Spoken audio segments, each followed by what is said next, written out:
নমস্কার। আশ্রয়ের এই পর্বে আপনাদের সকলকে স্বাগত জানাই।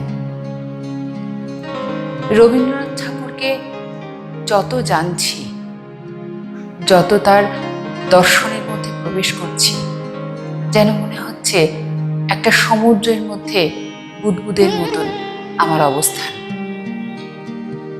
একজন মানুষ এতখানি দূরদৃষ্টি সম্পন্ন, এত গভীর হতে পারেন সব বিষয়ে, দ্বন্দ্ব, ভালোবাসা, প্রকৃতি, প্রকাশ, মৃত্যু, জীবন, অপেক্ষা, যা পড়ছি, যেখানে যতটুকু ছুঁয়ে গেছেন মনে হচ্ছে যেন পরশমণি রেখে গেছে, জানার অগাধ সমুদ্র ফেলে গেছে। আমরা যতটুকু জানতে পারি তাকে, যতটুকু ধারণ করতে পারি, সেইটাই হবে আমাদের পাওয়া, আমাদের চলার পাথেও। তিনি প্রেমকে খুঁজে পেয়েছেন অন্তরাত্মার মধ্যে। আমাদেরকে প্রেমকে এই গভীরভাবে দেখার যে দৃষ্টি, সেইটা দেখিয়েছেন আমাদের প্রাণের ঠাকুর। রবীন্দ্রনাথ ঠাকুর তার শান্তিনিকেতনের প্রথম অধ্যায়ে প্রেম সম্পর্কে লিখেছেন, আমাদের স্বার্থ ভিতরের দিকেই টানছে, অহংকার ভেতরের দিকেই টানছে। এই জন্যই সব জিনিসই অত্যন্ত ভারী হয়ে উঠছে। যা তুচ্ছ তা কেবলমাত্র আমার এই ভিতরের টানের জোরেই আমাকে কেবলই চাপছে। সব জিনিসই আমাকে ঠেসে ধরেছে, সব কথাই আমাকে ঠেলে দিচ্ছে। ক্ষণকালের শান্তির দ্বারা এটাকে ভুলে আমার লাভটা কি? এই চাপটা হালকা হয় কখন? প্রেমে। তখন যে টানটা বাহিরের দিকে যায়। আমাদের জীবন অনেকবার তার পরিচয় পেয়েছে। যেদিন প্রণয়ের সঙ্গে আমাদের প্রণয় বিশেষভাবে সার্থক হয়েছে, সেদিন কেবল যে আকাশের আলো উজ্জ্বলতর, বনের শ্যামলতা শ্যামলতর হয়েছে তা নয়, সেদিন আমাদের সংসারের ভারাকর্ষণের টান একেবারে আলাদা হয়ে গেছে। কেননা টান যে আজ আমার নিজের কেন্দ্রের দিকে নয়, প্রেমে যে আমাকে বাইরের টান দিয়ে একেবারে এক মুহূর্তে সমস্ত জগতের বোঝা নামিয়ে দিয়ে গেছে। প্রেমের মধ্যে শুধু শান্তি নেই, তাতে অশান্তিও আছে। জোয়ারের জলের মতো কেবল যে তার পূর্ণতা তা নয়, তারই মতো তার গতিবেগও আছে। সে আমাদের ভরিয়ে দিয়ে বসিয়ে রাখবে না, সে আমাদের ভাটার মুখের থেকে ফিরিয়ে উল্টো টানে টেনে নিয়ে যাবে। তখন এই অচল সংসারটাকে নিয়ে কেবলই গুণ টানাটানি, লগি ঠেলাঠেলি করে মরতে হবে না, সে হু হু করে ভেসে চলবে। হে বন্ধু, উপাসনার সময় আমি আর শান্তি চাইব না, আমি কেবল প্রেম চাইব। প্রেম শান্তি রূপেও আসবে, অশান্তি রূপেও আসবে, সুখ হয়েও আসবে, দুঃখ হয়েও আসবে। সে যে কোনো বেশেই আসুক, তার মুখের দিকে চেয়ে যেন বলতে পারি, তোমাকে চিনেছি বন্ধু, তোমাকে চিনেছি। আমার সাথে আছেন আজকের আশ্রয় অনুষ্ঠানে আমার অত্যন্ত প্রিয় আবৃত্তিকার, প্রখ্যাত বাচিক শিল্পী নরেশ নন্দী। নমস্কার। রমার পরিচালনায় আজকে আশ্রয়ের এই অনুষ্ঠানে আমাকে আমন্ত্রণ জানানো হয়েছে। আমি এই জন্য আনন্দিত, রমাকে অনেক কৃতজ্ঞতা। রমা আজকাল অনেক ভালো ভালো কাজ করছে। আপনারা যারা ওর কাজ দেখেছেন তারা নিশ্চয়ই বুঝতে পারছেন যে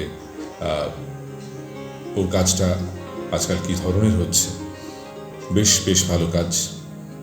অনেক প্রথিতযশা মানুষ এই অনুষ্ঠানে অংশগ্রহণ করেছে। সেখানে আমাকে আমন্ত্রণ জানাবার জন্য আমি রমাকে আরেকবার কৃতজ্ঞতা জানাচ্ছি। সারা বছর আমরা রবীন্দ্রনাথ ঠাকুরের সঙ্গেই থাকি। এই মাসটা, শ্রাবণ মাসটা পুরোটাই প্রায় রবীন্দ্রনাথ ঠাকুরকে স্মরণ করার একটা পরিকল্পনা রমা নিয়েছে এবং যে অনুষ্ঠানটির নাম রেখেছে আশ্রয়। অত্যন্ত ভালো। এ ব্যাপারে বলার অপেক্ষা রাখে না। তো আশ্রয়ের আজকের এই অনুষ্ঠানে আমার নিবেদনে থাকছে রবীন্দ্রনাথ ঠাকুরের পত্রপুট কাব্যগ্রন্থ থেকে উদাসীন কবিতাটি।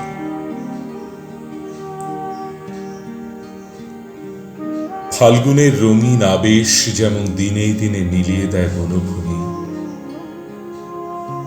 নিরস বৈশাখের রিক্ততায় তেমনি করেই সরিয়ে ফেলেছ হে প্রমোদা তোমার মোদির মায়া অনাদরে অবহেলায়। একদিন আপন হাতে আমার চোখে বিছিয়েছিলে বেউফলতা, রক্তে দিয়েছিলে দোল, চিত্ত ভরেছিলে নেশায়। হে আমার সাথী, পাত্র উজাড় করে জাদুরস ধারা আজ ঢেলে দিয়েছ ধুলায়। আজ উপেক্ষা করেছ আমার স্তুতিকে, আমার দুই চক্ষুর বিস্ময়কে ডাক দিতে ভুলে গেলে। আজ তোমার সাজের মধ্যে কোনো আকুতি নেই, নেই সেই নীরব সুরের ঝংকার যা আমার নামকে দিয়েছিল রাগিনী। শুনেছি একদিন চাঁদের দেহ ঘিরে ছিল হাওয়ার আবর্ত, তখন ছিল তার রঙের শিল্প, ছিল সুরের মন্ত্র, ছিল সে নিত্য নবীন। দিনে দিনে উদাসী কেন ঘুচিয়ে দিলে আপন লীলার প্রবাহ? কেন ক্লান্ত হলো সে আপনার মাধুর্যকে নিয়ে? আজ শুধু তার মধ্যে আছে আলো ছায়ার মৈত্রীবিহীন দ্বন্দ্ব। ফোটে না ফুল, বহে না কলম খরা নিচ্ছুটি। সেই বাণীহারা চাঁদ তুমি আজ আমার কাছে। দুঃখ এই যে এতে দুঃখ নেই তোমার মনে। একদিন নিজেকে নূতন নূতন করে সৃষ্টি করেছিলে মায়াবিনী, আমারই ভালো লাগার রঙে রঙিয়ে। আজ তারই উপর তুমি টেনে দিলে যুগান্তের কালো যবনিকা, বর্ণহীন ভাষাবিহীন। ভুলে গেছ যতই দিতে এসেছিলে আপনাকে, ততই পেয়েছিলে আপনাকে বিচিত্র করে। আজ আমাকে বঞ্চিত করে বঞ্চিত হয়েছ আপন সার্থকতায়। তোমার মাধুর্য যুগের ভগ্ন শেষ রইল আমার মনের স্তরে স্তরে। সেদিনকার তরুণের স্তূপ, প্রাসাদের ভিত্তি, গুল্মে ঢাকা বাগানের পথ। আমি বাস করি তোমার ভাঙা ঐশ্বর্যের ছড়ানো টুকরোর মধ্যে। আমি খুঁজে বেড়াই মাটির তলার অন্ধকার, কুড়িয়ে রাখি যা ঠেকে হাতে। আর তুমি আছো আপন কৃপণতার পাণ্ডুর মরুদেশে। পিপাসিতের জন্য জল নেই সেখানে। পিপাসাকে ছলনা করতে পারে নেই এমন মরীচিকার